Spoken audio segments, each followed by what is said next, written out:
Yo mga idol, musta yan? Yan, nandito nga pala ako ngayon sa idol sa ano, igiban ng tubig. Ayan oh, kita nyo? Yun oh. Hmm. Bukal, yun oh, may bukal doon oh. Tapos dito lalaglag yung tubig. Dati, dito kami nag-igib ng tubig mga idol, pang inom namin. Yan, so, ibaba ko lang yung mga ano mga idol, yung mga galon, tapos mag-iigib tayo dyan. Ayan, okay mga idol, set up ko lang camera mga idol. Yan mga idol, bali ibaba ko lang yung mga galon. Bali yung dala nating galon is mga anim. Anim na galon tayo.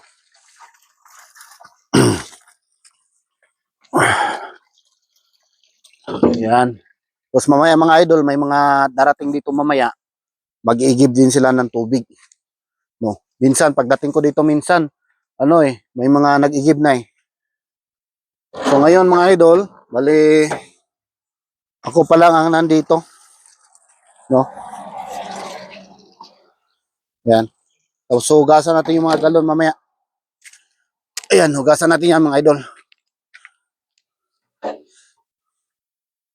Sabi yung tubig dito mga idol oh. Kasi ano, walang tigil talaga ito.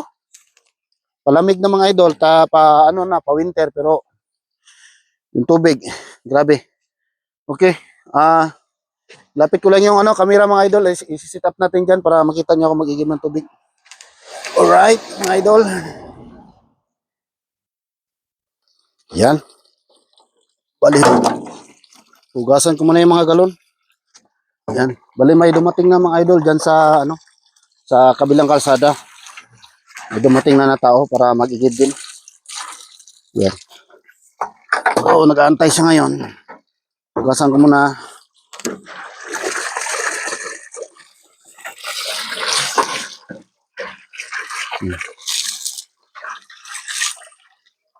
Kita nyo mga idol, yung ating tubig.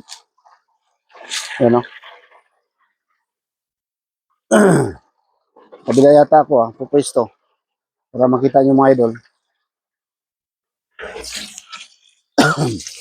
Yan, dito. Para makita nyo yung pag-igib ko.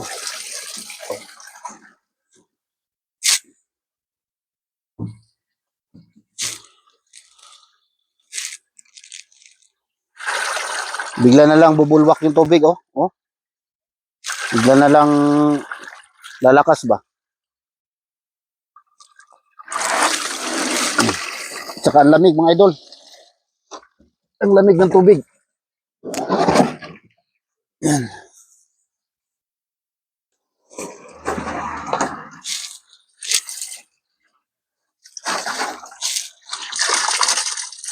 Ang kagandahan kasi ng tubig na ito mga idol, ay ano, dati kasi yung ginagamit namin is yung mineral water. Tapos pag nagpapakulo kami ng mineral water, alam mo yung ano, pagkatapos mo magpakulo, may maiiwan doon sa ilalim ng pinagkuluan mo na para mga powder. Yun yung ano, doon sa mineral water. Pero pag ito mga idol, medyo matagal na rin kami gumagamit nito. Tapos ito na yung ginagamit namin pag nagpakulo ng tubig. Hanggang ngayon, hindi ko pa hinugasan yung ano namin, yung pinagpapakuluan. Yung ilalim sa loob, hindi pa hinugasan kasi ano, clear talaga siya. Walang naiiwang ano, mga parang powder. Yan.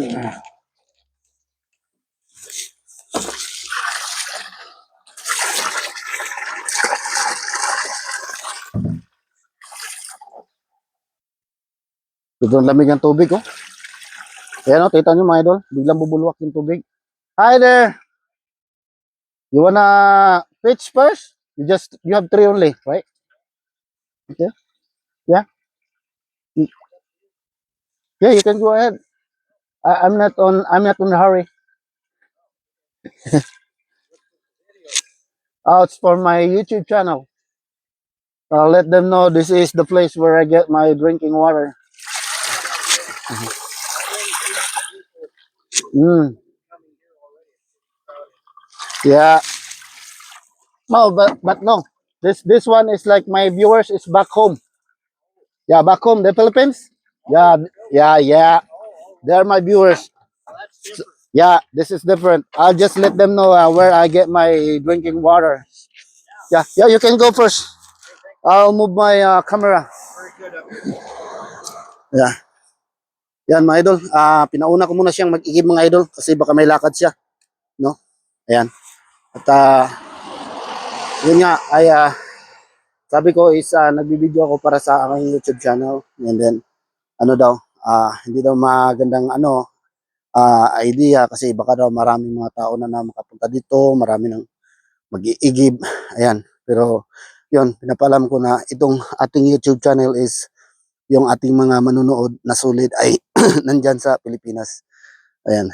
So, nakakatuwang isipin mga idol na kahit dito sa sa bansa ng Canada, ay meron pa rin tayong pwedeng pag-igiban ng tubig na gaya nito na bukal siya, no? Ayan. So, since na gumagamit na kami dito and nag-igib na kami ng tubig dito, hindi na kami bumibili ng yung mineral water. Ito talaga pagka ininom mo mga idol, lalong-lalo na ito pagka bagong labas diyan, sobrang lamig. Mas masarap pa sa mineral water talaga. Mga idol. Ayan. Bali, pinauna ko na lang siya mga idol kasi baka nagmamadali ba. Yan yung kotse niya dyan, pula. Yan. Tapos mamaya, baka may darating na naman uli na mag-iigib dito. Bali, yung kotse ko, ay pinarada ko dito malapit sa tubig talaga para madali lang buhatin kasi alam niyo naman medyo may kabigatin yung ating galon, medyo malalaki yan. Yan. So antayin na lang natin siya mga idol. Ayun, nakapuno na siya ng isang galon niya. So antayin na lang natin siya na makatapos ng pag-igib. Ayan siya. Yan, igib din siya. Yan. Igib. Yan.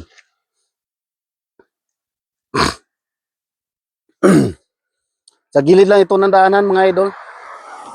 Yan, gilid ng kalsada. Tapos dito sa sa gilid ay may siya dito. May daanan na trail. Yan. Yan kita nyo. Ano yan, ang ko diyan, ang tingin ko diyan, hindi ko pa nakita kung anong klaseng sasakyan ang pumapasok diyan o lumalabas, wala pa ako nakita. Ito yung maliit na yan, yung trail na yan. Pero ang ko, nakita ko naman may mga marking naman ng gulong. Ano yan mga idol, yung ATV na sasakyan, all-terrain vehicle, yung tinatawag na all-terrain vehicle. Yan. Yan yung suspitsa ko diyan itong daanan na yan. Siguro mayroon silang diyan trail. Pero dito sa pinag-igiban natin na tubig, kung saan yung galing yung na yan, yung bukal na yan is bundok yan, mga idol. Ayan, bundok. Yan, tapos paanan pa lang yan ang bundok. Meron pa yung mataas doon. Yan, sa likod niyan walang diyan, walang bahayan. Kaya malinis yung tubig dito. At saka na-test na rin ito at maganda siya na tubig talaga. Ayan. So I think tapos na siya mga idol. So set up na natin yung uli yung ating camera. We'll set up again the camera and we'll continue our video. Thanks a lot. Yeah, no problem. You live along here? Mission? Stay Falls? Yeah. Yeah. Yeah. Oh. Up by the dam. Oh, okay. Okay. How are things in the Philippines these days? They're okay. We're fine. Even though we are struggling with the typhoon coming every year. Yeah, yeah. Lots of typhoon coming there.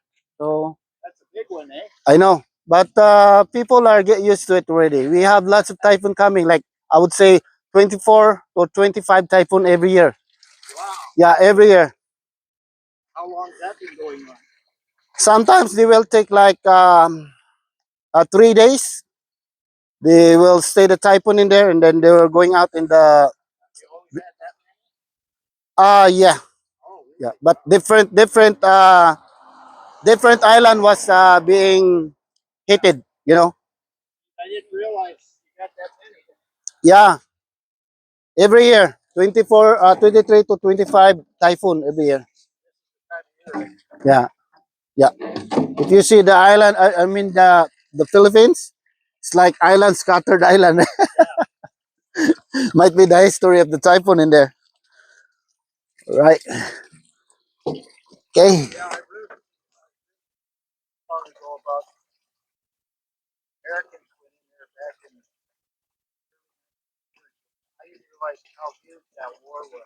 Oh yeah, during World War Two. That you during World War Two. Before that, World One. 1909 was a civil war. Yeah. Mm, it is. Yeah. Mm-hmm. Are you you don't mind? Are you a veterans? No. Ah, okay.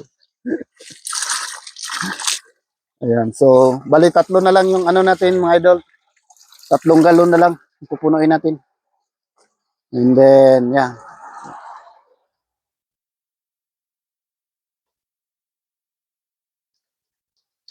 Tapos makikita nyo mga idol yung galon natin mamaya. Nagpapawis ito. Papakita ko sa inyo mga idol yung galon nagpapawis. Alam niyo yung pagka kumuha kayo ng ano, ice tubig sa refrigerator nyo, tapos stay nyo konti sa labas, tapos nagtutubig sa labas yung container. Ganito rin mga idol, makita nyo mga idol, papakita ko sa inyo. Ganito ka sobrang lamig ang tubig na ito sa bukal na ito.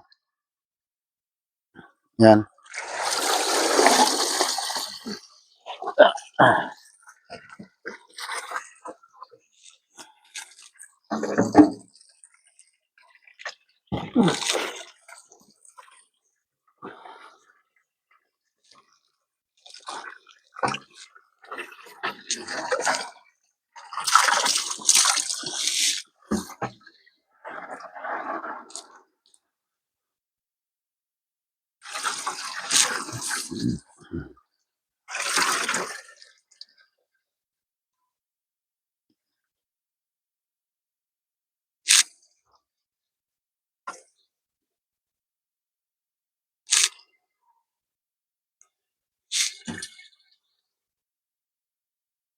Yan, isang galon na lang.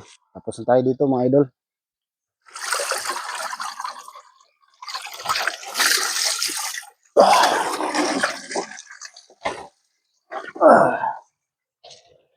Yung huling galon.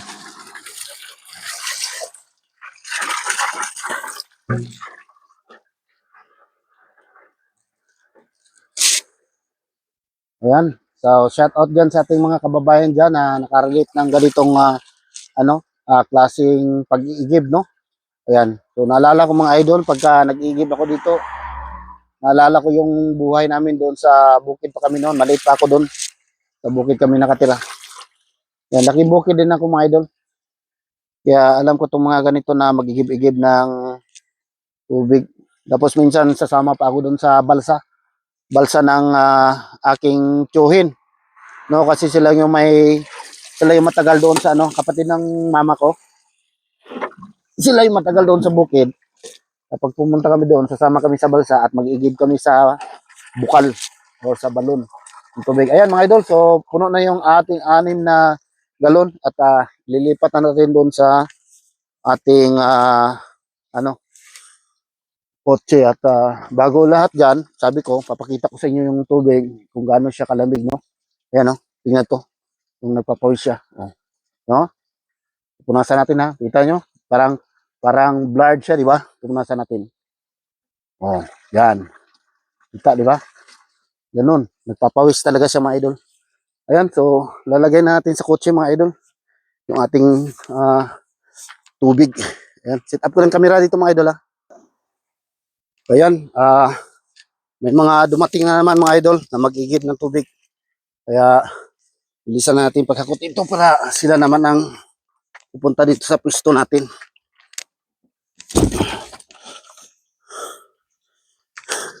Tsaka medyo dumidilim na mga idol. Parang uulan ata.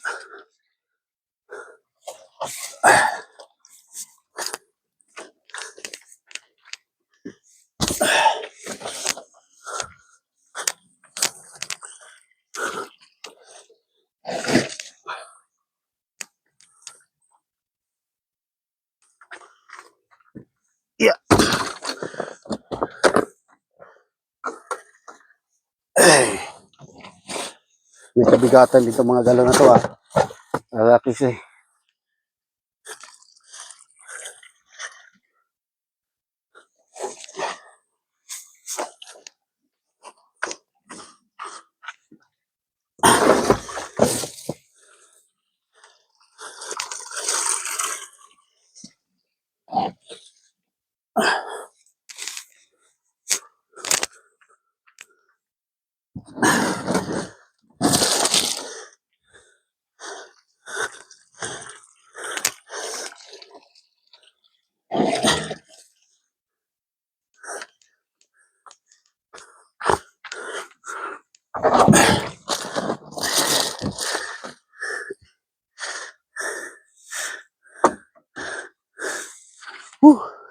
ayan, ilagay natin mga idol. Ayan mga idol, tatalian ko muna yung ating mga galon para pagbiyahe natin hindi maano, matutumba yung galon at hindi maano na yung mga tubig, no? So, hanggang dito lang muna siguro yung aking vlog mga idol. Maraming salamat sa pagsama. Ayan, at ingat kayo lahat dyan. God bless po. Thank you for watching. Bye-bye.